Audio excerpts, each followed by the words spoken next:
सभी भाइयों को मेरी तरफ से प्यार भरा और दिल से नमस्कार। और सभी स्टूडेंट एक बार मेरे साथ में जुड़ेंगे और इस वीडियो को लाइक और शेयर करेंगे। क्या आप सभी एसएससी एमटीएस की तैयारी कर रहे हो सच्चे मन से सिलेक्शन के लिए? जो बच्चा एसएससी एमटीएस की तैयारी कर रहा है हवलदार की, वो मेरे साथ जुड़ेंगे, एक बार लाइक करेंगे, शेयर करेंगे। क्या आपका टारगेट है कि जीके में से कम आप 22 से प्लस क्वेश्चन करके आओ पेपर के अंदर? तो फिर आप सही जगह जुड़े हुए हो। मैं नहीं बोलता हूँ मैं 25 में 25 करवा दूंगा जीके के अंदर, नहीं। हाँ, ये है कि मैं 22 से 23 क्वेश्चन आपको जीके में करवा सकता हूँ। इसकी गारंटी आप लिख कर ले लेना जब पेपर देने जाओ जब। तो पहला क्वेश्चन देखो क्या कह रहा है। पर्यावरण संरक्षण हेतु ग्रीन आर्मी को किस देश ने प्रारंभ किया है? उस देश का नाम बताना है कि ग्रीन आर्मी को किसने प्रारंभ किया है। तो आप सभी का उत्तर क्या रहेगा? सारे बच्चे यहाँ से अपना उत्तर देंगे। अब ऑप्शन पे जाएं अगर हम, तो भूटान, जापान, ऑस्ट्रेलिया, आइसलैंड। तो जो बच्चा ऑप्शन नंबर सी यानी ऑस्ट्रेलिया दे रहा है वो 1 नंबर यानी यहाँ से सही कर चुका है। आगे बढ़ो, अगला क्वेश्चन। राष्ट्रीय किसान आयोग का गठन किस वर्ष किया गया था? राष्ट्रीय किसान आयोग का गठन कौन से वर्ष किया गया है, ये आपसे पूछ रहा है। 1992, 1999, 2000, 2004। क्योंकि जिस बच्चे ने एसएसजीडी का पेपर दिया होगा व्यवस्थित अपने सच्चे मन से मेरे साथ जुड़कर क्लासेस ली होगी एसएसजीडी के, वो 17 क्वेश्चन या 16 क्वेश्चन पेपर में हर शिफ्ट में सही करके आया होगा। चाहे आपका कोई भी शिफ्ट का पेपर आया हो, वहाँ से 16 से 17 क्वेश्चन मेरे पढ़ाए हुए आए, यानी 100% एंड 1% आए। क्लासे उठा के देख लेना आप और पेपर मिला लेना। तो यहाँ से आपका उत्तर होगा ऑप्शन नंबर डी। यहाँ से मेरे मित्र 200 यानी 2004। आगे बढ़ेंगे अगले क्वेश्चन पर। एक्स किरणें किस प्रकार की तरंगे है? तो एक्स किरणें है वो किस प्रकार की तरंगे है, ये आपको बताना है। तो क्या बता सकता है कोई स्टूडेंट? यहाँ से आपका उत्तर क्या रहेगा? क्योंकि चाहे मैं चीज़ कम पढ़ाता हूँ, यहाँ पूरा प्रैक्टिस सेट करा रहा हूँ, रोजाना 25 क्वेश्चन। तो ये आपको लेना नहीं भूलना है, हर टाइप का आपको क्वेश्चन देखने को मिलता है। तो विद्युत चुंबकीय, यहाँ से जो बच्चा ऑप्शन नंबर सी उत्तर दे रहा है वो बिल्कुल सही रहेगा। बढ़ेंगे अगले क्वेश्चन पर। कोई द्रव्य तब उबलता है उसका क्या होता है, ये आपको बताना है। तो हम बात कर रहे थे एसएसजीडी में अच्छा खासा क्वेश्चन देखने को मिले, यूपी पुलिस में एग्जाम में भी मिलेंगे, बिहार पुलिस में मिलेंगे, जिस बंदे ने दिल्ली पुलिस का पेपर दिया होगा उसको भी मिले थे। तो हर जगह मिलेगी, आपको टेंशन लेने की जरूरत नहीं है, जो चीज़ पूछी जाएगी वही मैं पढ़ाऊंगा। तो यहाँ से वाष्प दाब परिवर्तित दाब के बराबर हो जाता है। तो यानी ऑप्शन नंबर जो बच्चा डी दे रहा है वो क्या है, बिल्कुल यहाँ पर सही है। सबसे आगे बढ़ेंगे। सबसे बड़ा श्वेत रुधिराणु निम्न में से कौन सा है? तो ये बताना है श्वेत जो रुधिराणु है वो सबसे बड़ा कौन सा है। सबसे बड़ा पूछा है इसने, सबसे बड़ा। तो सबसे बड़ा हमारा उत्तर क्या होगा? तो यहां से क्या कहेंगे सभी स्टूडेंट? लिम्फोसाइट। क्या लिम्फोसाइट मोनोसाइट है, थोर्बोसाइट है? तो यहां से आप सभी कहोगे लिम्फोसाइट। ऑप्शन नंबर जो बच्चा ए देगा वो बिल्कुल सही रहेगा। आगे बढ़ो। केंचुए की पृष्ठीय रुधिर वाहिका में रक्त का प्रवाह किस ओर होता है? ये आपको बताना है कि रक्त का जो प्रवाह होता है वो किस ओर होता है, यानी किस साइड की ओर होता है, ये हमसे पूछ रहा है। साइंस से, जीके से, जीएस सब हर टाइप का क्वेश्चन आपसे करवाऊंगा मैं। अग्रगामी यानी ऑप्शन नंबर कौन सा होगा? सी बिल्कुल सही रहेगा। बढ़ो अगले क्वेश्चन पर। अगला क्वेश्चन आपके सामने। किस अनुच्छेद में कहा गया है कि किसी भारतीय का कोई नागरिक किसी न्यायाधीश से बिना राष्ट्रपति की आज्ञा से कोई उपाधि या स्वीकार नहीं कर सकता है? ये आपको ध्यान रखना है, इसके बारे में अनुच्छेद कौन सा है। इसका कहने का मतलब आप समझे होंगे कि भारत का कोई भी नागरिक किसी अन्य देश के से बिना राष्ट्रपति की आज्ञा के कोई भी उपाधि स्वीकार नहीं कर सकता है, जब तक राष्ट्रपति की आज्ञा का मतलब होता है अनुमति। तो मेरे स्टूडेंट ऑप्शन नंबर बी अनुच्छेद 18 के तहत। आगे बढ़ेंगे अगले क्वेश्चन पर। भारत के संविधान में प्रस्तावना की भाषा कहाँ से लिया गया है? जो प्रस्तावना की भाषा है या प्रस्तावना है वो कहाँ से लिया गया, इसके बारे में ये हमसे कह रहा है। अगर हम ऑप्शन की ओर जाएं, ऑप्शन की ओर जाएंगे तो ब्रिटेन, कनाडा, अमेरिका, ऑस्ट्रेलिया, यानी चारों ही बेस्ट ऑप्शन है मेरे स्टूडेंट।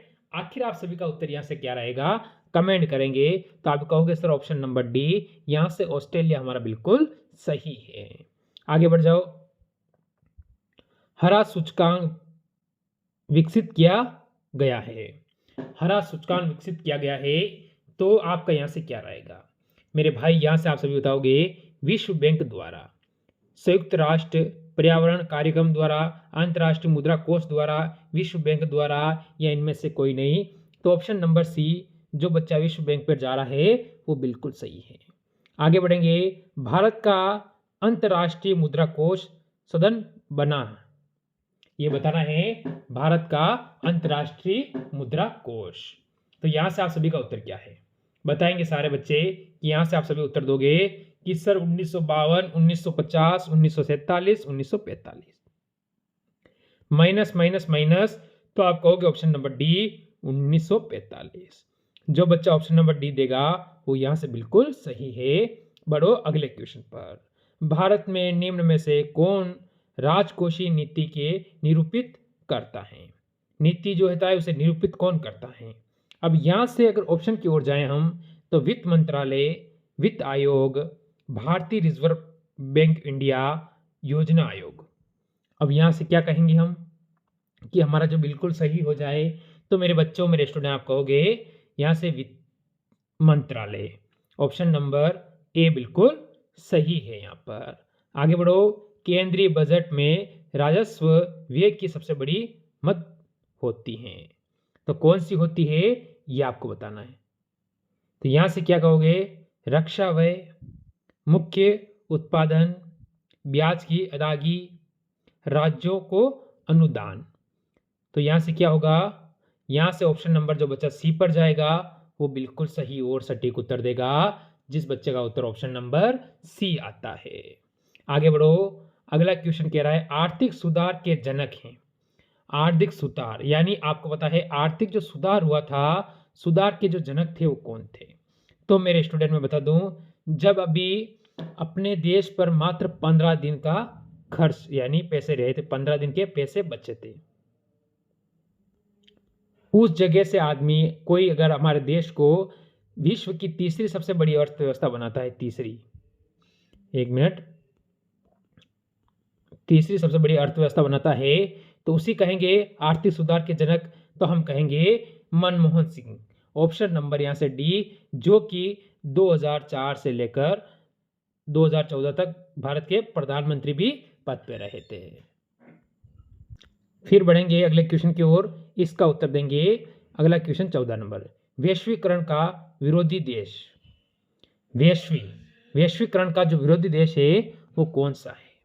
अब यहां से हमारा उत्तर क्या होगा मेरे स्टूडेंट? जब आप कह सकते हो भारत, अफगानिस्तान, पाकिस्तान, फ्रांस।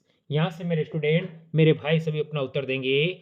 सभी बच्चों का उत्तर क्या आ रहा है? पेन कॉपी साथ में रखना है और अंत में कमेंट करना है और टारगेट रखना है कि 22 से प्लस का टारगेट आप कर सको अगर मेरे से क्लास ले रहे हो तो। यानी अफगानिस्तान, यानी ऑप्शन नंबर मेरे स्टूडेंट जो बच्चा बी देगा वो बिल्कुल सही है।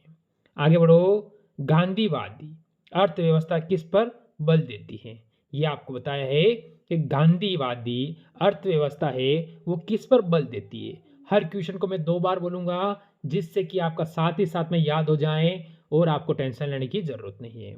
जैसे कि राजनीतिक एवं सामाजिक मूल्य, सामाजिक और आर्थिक मूल्य, मानवीय एवं सांस्कृतिक मूल्य, या माध्यमिक एवं धार्मिक मूल्य। यहां से मेरे स्टूडेंट्स क्या कहेंगे? आप सभी अपना उत्तर देंगे option number B. Option number B बिल्कुल आपका सही है। आगे बढ़ो। विशेष आर्थिक क्षेत्र अधिनियम प्रभावित हुआ था, तो कब हुआ? अधिनियम जो प्रभावी हुआ था वो कब हुआ है? अब सन हमें बतानी, क्या बतानी है यहाँ पर? सन। अब सन का अगर हम देखते हैं तो 2004 में, 2005 में, 2006 में, 2007 में। यानी मेरे स्टूडेंट आप सभी का उत्तर क्या रहेगा? तो हमारा जो उत्तर रहेगा यहाँ से मेरे बच्चों ऑप्शन नंबर यहाँ से सी यानी 2006 के अंदर। आगे बढ़ोगे अगले क्वेश्चन पर। व्यापार संतुलन में निम्नलिखित में से कौन सम्मिलित होता है? तो कौन सम्मिलित होता है? तो जैसे कहेंगे हम यहाँ से माल, सेवाएं, भुगतान या उपयुक्त सभी। तो उपयुक्त सभी कभी नहीं होगा, तो आपका फिर उत्तर क्या रहने वाला है? ये एक चीज मैंने काटी है तो आप कहोगे sir mall. Option number A हमारा बिल्कुल सही है। आगे बढ़ो। फेमा यानी को अंतिम रूप से लागू किया गया था। इसका मतलब होता है, फेमा का मतलब विदेशी मुद्रा प्रबंधन अधिनियम। ये आपको ध्यान रखना है। अब ये लागू कब हुआ था वो सन हमें बताना है। तो सन हम क्या बताएंगे? 1916, सॉरी 1991, 1997, 2002, 2007। अब आपको बताना है विदेशी मुद्रा प्रबंधन अधिनियम। तो 1991 तो आप सभी कहोगे 1997 और 2002 और 2007। तो ऑप्शन नंबर सी 2002 अपना उत्तर बिल्कुल सही है। आगे बढ़ो अपने अगले क्वेश्चन पर। अपना गांव अपना काम योजना प्रारंभ की गई है। कि अपना तो गांव और अपना काम योजना प्रारंभ की गई है। अब ये कब की है हमें ये बताना है। जैसे दिसंबर 1990, जनवरी 1 जनवरी 1991, 15 अगस्त 1990, 2 अक्टूबर 1991। अब हम सभी क्या कहेंगे मेरे स्टूडेंट? तो सभी स्टूडेंट कहेंगे सर 1 जनवरी 1991, जो कि ऑप्शन नंबर बी में दिया हुआ है। यानी जो बच्चा यहाँ से बी देगा वो बिल्कुल सही और सटीक है। बढ़ो अगले क्वेश्चन पर। देखो MS वर्ड किसका एक उदाहरण है ये आपको बताना है। तो हमारा उत्तर यहाँ से क्या होगा? तो हम यहाँ से कहेंगे एप्लीकेशन सॉफ्टवेयर। एप्लीकेशन सॉफ्टवेयर होता है। तो यहाँ से जो सिस्टम होगा मेरे स्टूडेंट ऑप्शन नंबर बी, यानी ऑप्शन नंबर बी जो बच्चा यहाँ से उत्तर देगा वो बिल्कुल सही है। आगे बढ़ो अगले क्वेश्चन पर। निम्नलिखित में से कौन सा एक बाल कल्याण योजना नहीं है? यह बताना है निम्नलिखित में से एक बाल कल्याण योजना इसमें से नहीं है। नहीं शब्द दिया है, इसको आपको पकड़ना है। तो क्या होगा? आपको ये कहोगे जैसे कि यहां से आपका जो उत्तर बनेगा वो बनेगा स्वयं सिद्धांत। तो स्वयं सिद्धांत था ऑप्शन नंबर मेरे स्टूडेंट यहां से जो बच्चा डी दे रहा है वो बिल्कुल सही है। आगे बढ़ो। चिनुक स्थानीय पवन कहाँ चलती हैं? चिनुक स्थानीय पवन है कहाँ चलती है? तो यहाँ से सहारा रेगिस्तान, आल्प्स पर्वत, रॉकी पर्वत, स्पेन व फ्रांस में। तो हम क्या कहेंगे मेरे स्टूडेंट? यहाँ से जो बच्चा ऑप्शन नंबर सी रॉकी पर्वत अगर कहता है वो बिल्कुल सही है, यानी तैयारी बेहतर चल रही है। आगे बढ़ेंगे अगले क्वेश्चन पर। तीर अंदाजी निम्नलिखित में से किस देश का राष्ट्रीय खेल है? ऐसी चीजें आपसे पूछी जाएगी और इसके बारे में आपको जानकारी सभी को होना भी अनिवार्य है। तो हम यहाँ से क्या कहेंगे? तीरंदाजी चीन, भूटान, जापान, तुर्की। यानी तीरंदाजी के बारे में हमसे कहा है मेरे स्टूडेंट। तो हम कहेंगे ऑप्शन नंबर बी भूटान यहाँ से बिल्कुल सही रहेगा। आगे बढ़ोगे अगले क्वेश्चन पर। अकबर का निवास स्थान था। जो अकबर जहाँ पर निवास करता था वो स्थान था। तो कहाँ पर है स्थान? अब ऑप्शन की ओर जाएं अगर मेरे स्टूडेंट सारे, तो आप कहोगे सर इलाहाबाद, दिल्ली, लखनऊ, आगरा। यानी अकबर का निवास स्थान हमसे पूछा गया है। तो जो बच्चा ऑप्शन नंबर डी की ओर जा रहा है आगरा, वो बिल्कुल यहाँ पर सही और सटीक उत्तर देगा।